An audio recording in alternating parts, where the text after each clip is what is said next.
fashion icon right here, man. I mean, tell me about that. And I don't even dress like this for press conferences. No, this is top my notch. wife made. Oh, this is top notch. My wife made me. Listen, I think we're gonna have you back here. I'm uncomfortable. Just being honest.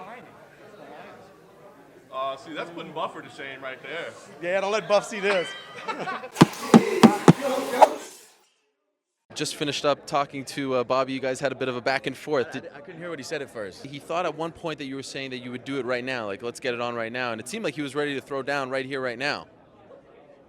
Who gives a fuck? Damn! Nah, man, I'm a fighter. I'm fortunate enough now with this year that I've had, I could walk away. It's a great position to be in. But these guys need ass whoopings, and I'm the guy to give it to them. And we can't walk away like that, Ariel. This question's for Connor. Connor, in the build-up to the last fight, you were unusually kind to Dustin. Now on fight week, it's the exact opposite. So when did that switch happen? Because he got knocked the fuck out.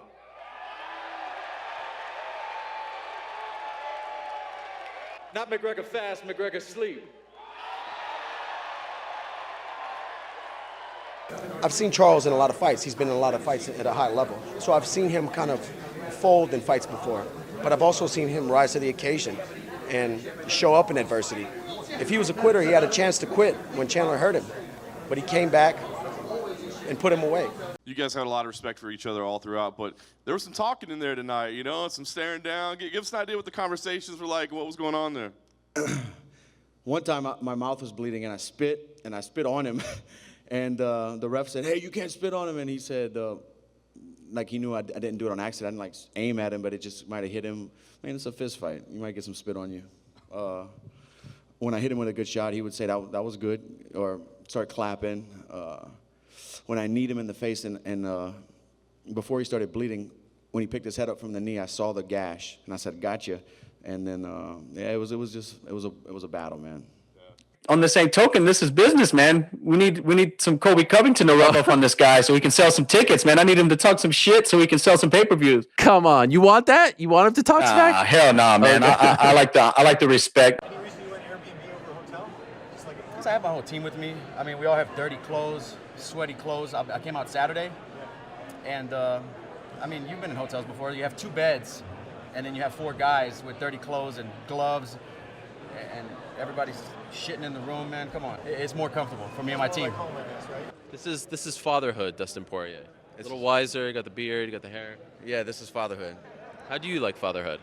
It's incredible, man. These last 6 months have been amazing. Learned a lot of things about myself, about patience.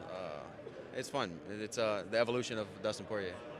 This weekend you're away from your little one. What's that like, just being away from your kid? You know, I think I had 3 or 4 fights since she's been born.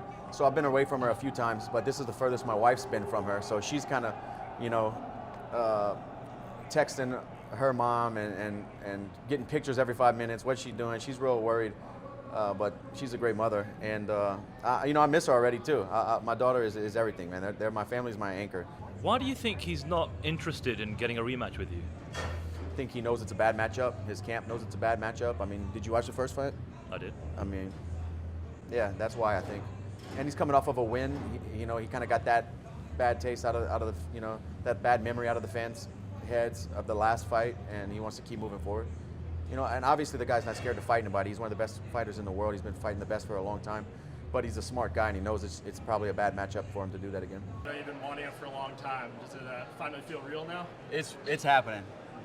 You know, it's happening. I'm excited, man. I'm grateful every morning I wake up happy and grateful that I'm here, that Eddie's here, that we got him here, and that we got 25 minutes to find out who the better man is. Are you surprised he took the fight like under these terms? It's the final fight on his contract. He seems to be rolling the dice and you know, a lot on himself here. I mean, he believes he's going to win, apparently. Maybe the things he's saying he really believes. Great. Let's find out who's better. I'm excited about that. You know, he's a dangerous guy, more dangerous when he's cornered, and he's coming into this fight cornered. So let's fucking go. That this week that you fought him scared in the last fight, I just want to get your reaction to that. I have a healthy fear going into every fight. I know the dangers. I know I'm a human being, and if I make a mistake, it could be the last mistake in that fight, and I can wake up asking what happened. So I bring that into every fight. You know, you take the losses very personally. Is that something that you like about yourself, or do you wish that you didn't take them so hard? You know, I'm learning to balance this whole thing out, and care a little less, if that makes any sense. But I'm so invested into this. I'm so devoted to this. This is who I am, man, and it hurts. A lot goes into this. This is my life. You know, every day is fighting and getting better and trying to become the world champion. So losses hurt bad, but you know, you live and learn. I remember after that fight, I said I deserve to win. I said that. My wife deserved for me to win, and I was wrong. You know, you get what you earn, and my wife might have deserved it for putting up with me and making sacrifices with me, but I didn't deserve the win. I didn't earn it. So you know, your overlook changes, and I know Saturday night I'm going to earn it. I respect the journey he's had because I've had a similar one. You know, up and down weight class, fought the best guys, had some setbacks, dusted ourselves off, and you know, here we are. In your mind, are you telling yourself this is my last crack? You know, I told him, I said, I'm good. And then the ref came up to me in the corner when he stood us up, and he said, that was an illegal strike, and I'm taking the position away from Eddie. Man, it's out of my hands, man. Yes. You know, whether he did it on purpose, but that one didn't hurt me. You know, that I let them know, I'm fine. No, they didn't even land. It landed on my neck or my shoulder. I'm good. It looked like you talked to your corner right after that, too. What were you saying to your corner? Mike Brown told me to stop jumping guillotines, and I told him, F you. I'm the best in the world, man. I can beat all these guys. No, even though he stuck his finger in my ear tonight, man, he penetrated my ear. I still respect the guy. He doesn't have any memories, like you said, of going back and looking at the fight because I knocked him out. It's probably kind of cloudy, you know. Right. I remember the night. Right. It was a great night. Everybody who's on that side of the fence is expecting me to get thrashed and humiliated, right? So I can only do better, right? All the Khabib has to live up to going out there and dominating me, you know. If he doesn't go out there and beat me up and stop me early, he's gonna do worse than everybody predicted him to do, you know. I feel like the pressure's on him. I have everything to gain in this fight.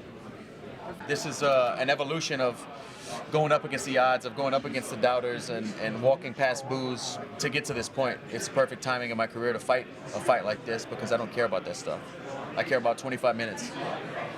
To be the world champion is the reason I ever put on a pair of gloves. Not to make money or make a name. Everything else is great, but those are just byproducts of trying to be the best. And I have another chance here. You know, I came up short against Khabib.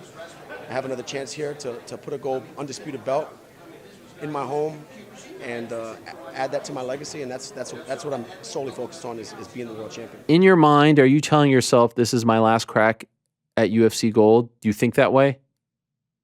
That's, you know, that thought has crossed my mind. You know, if I don't get this done, what will I have to do to climb this mountain again? You know, but victory is what's going to happen. You know, I just try to push that stuff out with positivity. And you know, on that note, Teddy Atlas texted me this week, and he told me, it was simple, short text, but it was inspiring, man. It was one more mountain to climb for the ultimate view. And that's just it. You know, I have one more mountain to climb till I have the best seat in the house, you know, the best view. And damn, it's been a long climb, and we've stumbled a few times, but I'm prepared to do whatever it takes.